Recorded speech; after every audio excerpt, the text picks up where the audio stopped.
Hello guys, welcome to brilliant nursing classes. आज का topic हमारा कम्युनिटी हेल्थ से है। आज हम डील कर रहे हैं कम्युनिटी हेल्थ नर्सिंग का टॉपिक। आज हमारा टॉपिक है बोहर कमेटी। बोहर कमेटी को आज हम डिटेल में स्टडी करेंगे। उससे पहले आपको वीडियो को स्टार्टिंग से लेकर एंड तक देखना होगा, और वीडियो अच्छी लगेगी तो उसको लाइक करना, शेयर करना and subscribe my channel. Okay, let's get started. आज हम स्टडी कर रहे हैं बोहर कमेटी। बोहर कमेटी को स्टडी करने से पहले हमें ये जानना ज़रूरी है कि कमेटी का मेन मीनिंग क्या है, कमेटी किस लिए बनाई गई। कम्युनिटी हेल्थ में हम कमेटी का अगर टॉपिक देख रहे हैं तो उसमें कमेटी का है हमारी गवर्नमेंट, हमारी हेल्थ ऑफ इंडिया, जो भी हमारी हेल्थ गवर्नमेंट है इंडिया की, उन्होंने हमारी हेल्थ को इम्प्रूवमेंट करने के लिए जो भी मेजर्स लगाए हैं पास्ट ईयर्स के अंदर, जो भी मेजर्स लगाए हैं उनकी स्टडी को अच्छे से करना। उसी का ही पार्ट एक हमारा हेल्थ कमेटी भी आता है। और हेल्थ कमेटीज़ के अंदर काफ़ी फर्दर्स कमेटीज़ होती हैं, जिनमें से एक है Bohr committee. Understand? Committee mainly health में इम्प्रूवमेंट क्रिएट करने के लिए कमेटी बनाया। ठीक है। नेक्स्ट, हेल्थ कंडीशन को इम्प्रूव करने के लिए कमेटी बनाया। मेन पर्पस यही है कि हेल्थ को प्रिवेंट करना, प्रमोट करना, क्यूरेटिव सर्विसेज अप्लाई करना, रिहेबिलिटेशन सर्विसेज अप्लाई करना विद द हेल्प, या जो भी उस कमेटी के अंडर आएगा उन्हीं के ही गोल्स वगैरह को फॉलो करके उसी कमेटी को फॉलो करना। आज हम पढ़ रहे हैं बोहर कमेटी।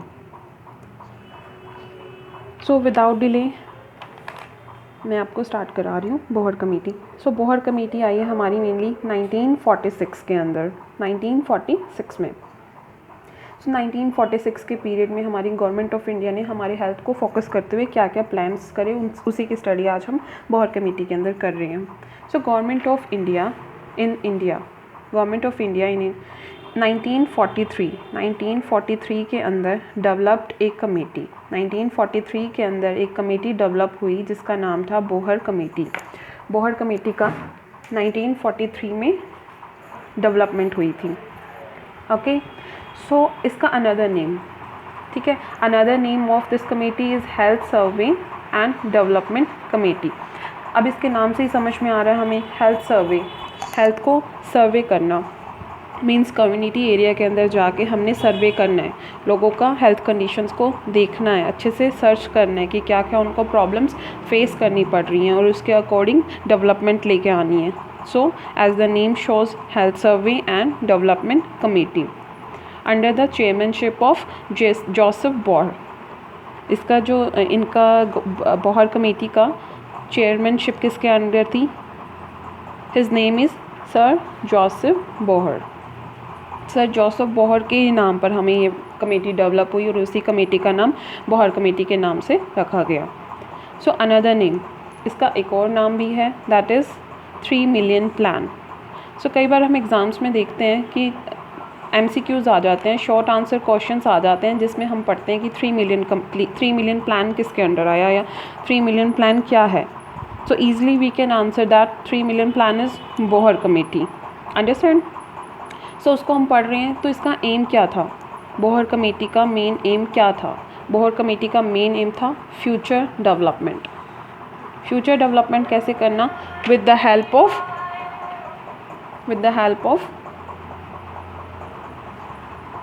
हेल्थ सर्वे, उसका हेल्थ सर्वे करना, प्लान लगाना, उसकी शॉर्टकमिंग्स देखना, प्रिवेंटिव सर्विसेज लगाना, क्यूरेटिव सर्विसेज लगाना, ताकि फ्यूचर के अंदर हम डेवलपमेंट कर सके related to health. And next aim is to make development in the field of health. Health field के अंदर डेवलपमेंट क्रिएट करना एंड मेक्स प्लान उस अकॉर्डिंग बनाना in the field of health after post war की condition के बाद ऐसा plan ready करना कि जिससे हमारी हेल्थ को और अच्छे से ज़्यादा इम्प्रूव करके रखा जा सके। These are the main aims which you can see easily, which you can understand easily. Okay, future development करना, जो हमारी प्रेजेंट उस टाइम की कंडीशन होगी हेल्थ रिलेटेड, उसको डेवलप करना, plus second plan is post war की कंडीशन के बाद हेल्थ को और अच्छे से इम्प्रूव करना।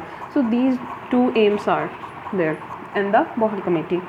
5 मेन एडवाइजरी या main subject of the committees, इसके 5 मेन ऑब्जेक्ट्स।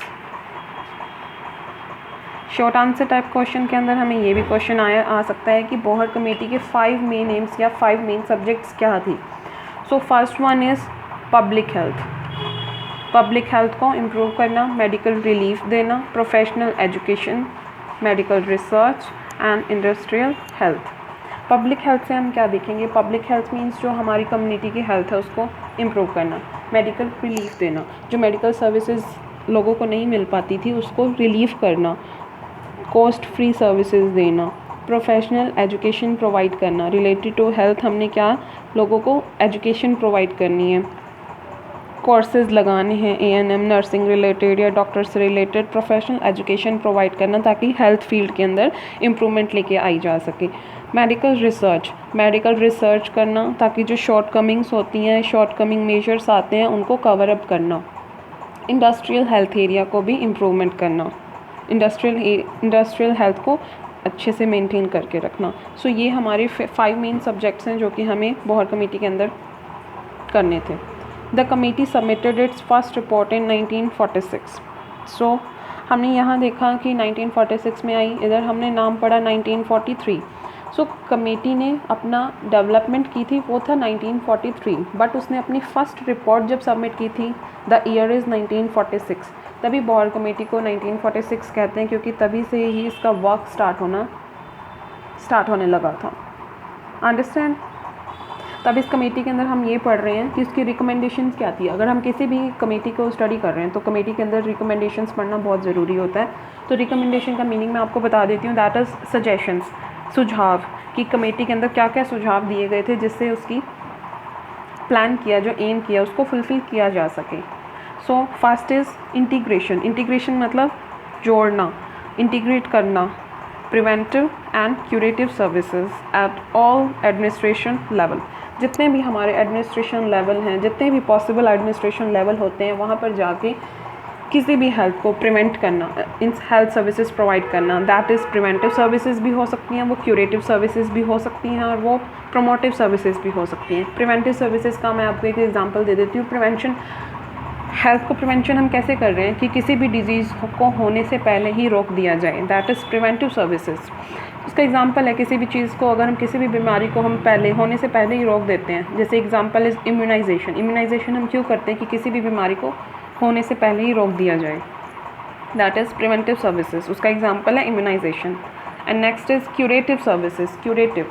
क्यूरेटिव मीन्स कि कोई डिज़ीज़ हो चुकी है, डिज़ीज़ हो गई है तो उसको हमने कैसे ठीक करना है, कितनी इफ़ेक्टिवली और पॉसिबल तरीके से हम उसको करेक्ट कर सकते हैं, उसको ठीक कर सकते हैं, that is curative services. Understand? So first suggestion is integration of preventive and curative services at all administrations level. And next is development of PHC in 2 stages. PHC हमने फोकस करना है इसमें। PHC means primary health centre को हमने 2 stages पर develop करना है। Understand? सो मैं आपको इसका नेक्स्ट पोर्शन दिखाती हूँ इसका। I hope you can see. So हमने लास्ट पढ़ा कि सेकंड प्लान हमारा सेकंड रिकमेंडेशन था, दैट इज़ उसके अंदर हमने फर्स्ट पढ़ा था integration of preventive and curative services and second goal is development करना PHC का 2 स्टेजेस पे। सो इधर 2 स्टेजेस आप इजीली देख पा रहे हो। First is short term measures and long term measures. Short term और लॉन्ग टर्म का मीनिंग है, शॉर्ट टर्म जो कि थोड़े टाइम के लिए था, लॉन्ग टर्म जिसको हमने लंबे समय के लिए अप्लाई किया था। अंडरस्टैंड? सो हम शॉर्ट टर्म पढ़ रहे हैं। शॉर्ट टर्म मेजर्स मीन्स इसका गोल, इसका उद्देश्य। सो इसके अंदर हम पढ़ रहे हैं 1 PHC विल कवर और डेवलप फॉर 40,000 पॉपुलेशन। इसने ये बोला कि जो एक PHC है वो कवर करेगा 40,000 पॉपुलेशन को। बोहर कमेटी के टाइम पे जो रिकमेंडेशन दी गई थी उसके शॉर्ट टर्म मेजर्स में उन्होंने बोला कि 1 PHC will cover 40,000 population with 30 beds. ठीक है, बोहर कमेटी के टाइम पे बोला कि एक PHC जो है वो कवर करेगा 40,000 पॉपुलेशन को और उस PHC के अंदर बेड्स कितने होंगे, 30 बेड्स होंगे। पर मैं आपको आज डिफरेंस बताती हूँ। फॉर टुडे कंडीशन, आज 2020 है, तो उसके डाटा के अकॉर्डिंग अगर हम देख रहे हैं तो करंट PHC, ठीक है, करंट PHC कितने होते हैं, करंट PHC 4 से 6 बेड होंगे।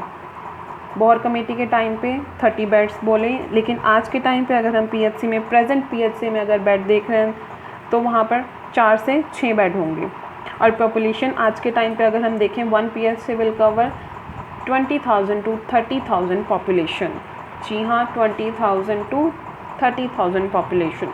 20,000 पॉपुलेशन जो कवर की जाएगी वो हिली एरियाज़ के अंदर होएगी, जैसे पहाड़ी इलाका होता है वहाँ पर, और जो प्लेन सर्विस एरिया है, समतल एरिया होता है, वहाँ पर 30,000 पॉपुलेशन कवर करेगा PHC। अंडरस्टैंड? तो आपको डिफरेंस क्लियर हुआ कि जो बोहर कमेटी के टाइम पे था उसके शॉर्ट टर्म मेजर्स में 40,000 पॉपुलेशन को कवर करना था उन्होंने, बट आज के टाइम पे 20,000 टू 30,000 मीन्स 20,000 से 30,000 पॉपुलेशन को कवर कर रहे हैं। और 20,000 पॉपुलेशन हो रही है वो हो रही है हिली एरियाज़ में, पहाड़ी इलाके में। जो 30,000 पॉपुलेशन है वो कवर हो रही है प्लेन एरियाज़ के अंदर। बट उस टाइम बेड होते थे 30 बेड्स एक PHC के अंदर, बट आज के टाइम में अगर हम देख रहे हैं प्रेजेंट करंट जो है वो है 4 से 6 बेड। अंडरस्टैंड? सो अब इसके अंदर हम ये देख रहे हैं कि इसके अंदर PHC वॉज मैन्ड बाय, उसके अंदर मीन्स हमारी कितनी मैन पावर लगती थी। मैन पावर मतलब उसके अंदर हमें कितने लोग चाहिए थे उस टाइम के लिए। तो इसमें हमारा रिकमेंडेशन के अंदर आया कि डॉक्टर हमें चाहिए 2, nurse 1, PHN 1, midwife 1, train dai 4, sanitary inspector is 2, health assistants 2, pharmacist 1, class 4 worker 15। So ये हमारी टोटल मैन पावर थी। ये आपको बाय हार्ट लर्न करनी पड़ेगी for the Bhore committee. Understand? So we are moving on for long term measures. Some long term measures को देखते हैं। लॉन्ग टर्म मेजर्स ये लंबे समय के लिए थे, ये छोटे टाइम के लिए नहीं थे। जैसे इनका नेम सजेस्ट हो रहा है वैसे इसके गोल थे। सो इनके गोल थे जो वो लॉन्ग टर्म थे, लंबे समय के लिए थे। सो उसके अंदर हमारी आई primary health unit, secondary health unit and tertiary health unit, जिसको हमने 3 पार्ट्स में डिवाइड किया। Primary health unit, secondary health unit and tertiary health unit. So primary health unit के अंदर हमने कवर करी 10,000 से 20,000 पॉपुलेशन को। 10,000 से 20,000 पॉपुलेशन को हमने कवर किया। और उसके अंदर बेड कितने प्रोवाइड करे गए, 75 बेडेड हॉस्पिटल्स प्रोवाइड करे गए। अंडरस्टैंड? तो ये PHC के अंदर आता था। हमारी प्राइमरी हेल्थ यूनिट ये हमारी PHC के अंदर आएगी। अंडरस्टैंड? बट अगर हम आज के टाइम में देख रहे हैं तो 75 बेडेड नहीं है वो PHC में। उस टाइम पर बोला गया 75 बेडेड हॉस्पिटल्स के लिए। ठीक है? तो अब सेकेंडरी हेल्थ यूनिट कौन सी होती है? Secondary health unit is district hospital, that is district hospital. District health hospital के अंदर आते हैं हमारे 650 बेडेड हॉस्पिटल, 650 बेड्स। जहाँ पर 650 बेड्स होंगे वो किसके अंडर आ रहा है? That comes under in secondary health unit. Tertiary health unit के अंदर आएगा 2500 बेड्स। 2500 बेड्स इनके हॉस्पिटल का नाम है।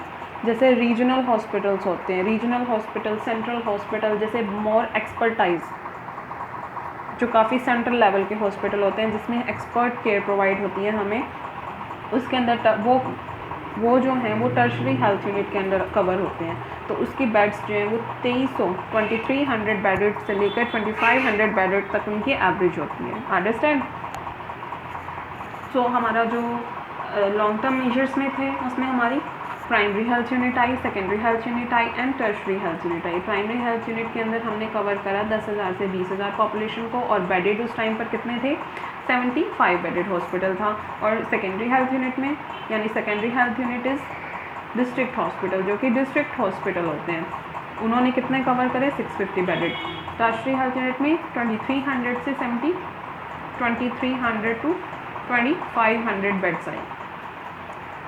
सो ये हमारा रिकमेंडेशन कंप्लीट हो गया बोहर कमेटी का। सो उसके बाद हमारी एक और रिकमेंडेशन थी जिस पे हमें फोकस करना है, उसके बारे में भी हमें थोड़ा सा पढ़ना है। Committee has also recognised 3 months training in preventive and social medicine. अब इसमें मैं आपको बता दूं, जैसे कि कोई भी MBBS को कंप्लीट कर रहा है या अपनी हेल्थ कोर्स को कंप्लीट कर रहा है, उसको कम्युनिटी मेडिसिन के बारे में नॉलेज होनी चाहिए, ठीक है। तो उसके लिए क्या है, उसका जैसे कोर्स कंप्लीट हुआ, उसको 3 months की ट्रेनिंग देंगे। 3 months की ट्रेनिंग किस लिए दी जाएगी, ताकि वो प्रिवेंटिव एंड क्यूरेटिव सर्विसेज को, सोशल मेडिसिन को, कम्युनिटी मेडिसिन को अंडरस्टैंड कर सके। उनको अंडरस्टैंड करने के बाद वो एक एलिजिबल हो जाता है अपने वर्क को परफॉर्म करने के लिए कम्युनिटी एरिया के अंदर। सो बोहर कमेटी के लिए इतना ही, ये हमारा बोहर कमेटी था। वीडियो आपको अच्छा लगा हो तो लाइक करें, share with your friends, comment करें and don't forget to subscribe my channel for regular notification, press bell icons. और इसके बाद मैं आपको नेक्स्ट वीडियो में मुदालिया कमेटी कराऊंगी। So thank you, bye bye.